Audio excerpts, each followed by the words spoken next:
Se taire et s'étonner, les meilleurs amis sont ceux avec qui nous pouvons partager en silence.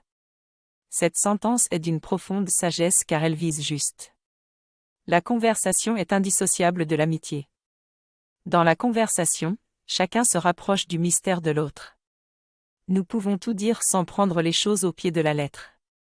Pourtant, le silence lui aussi reste indissociable de l'amitié. Une conversation profonde débouche souvent sur le silence.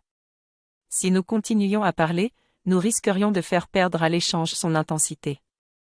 Dans le silence, nous nous retrouvons ensemble et unis d'une manière nouvelle. La citation faite en ouverture signifie encore autre chose. Comment peut-on se taire devant les mêmes choses? Cela ne veut sûrement pas dire éviter les sujets qui fâchent, les situations conflictuelles. Dans ce cas, le silence ne serait qu'une stratégie d'évitement. Se taire devant les mêmes choses, c'est partager en silence. Par exemple, jouir ensemble d'un coucher de soleil, d'une symphonie de Bruckner ou d'un tableau. Les amis se taisent et s'étonnent ensemble. Ainsi, au cours d'une randonnée en montagne, ils partageront en silence la beauté du paysage et aucun des deux ne troublera, par ses paroles, l'émerveillement de l'autre.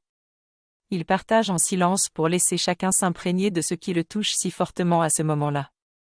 Vient ensuite le temps où l'on peut évoquer ce que l'on a ressenti. L'amitié a le privilège de nous laisser partager en silence des moments forts, sans ressentir le besoin de tout analyser. L'ami laisse à l'autre son mystère. Il lui ouvre un espace de paix. Cette paix, causée par le silence de l'autre, est d'une autre qualité que celle qu'apporte le silence de la solitude. La paix partagée relie, conduit au mystère de l'être, au mystère de Dieu.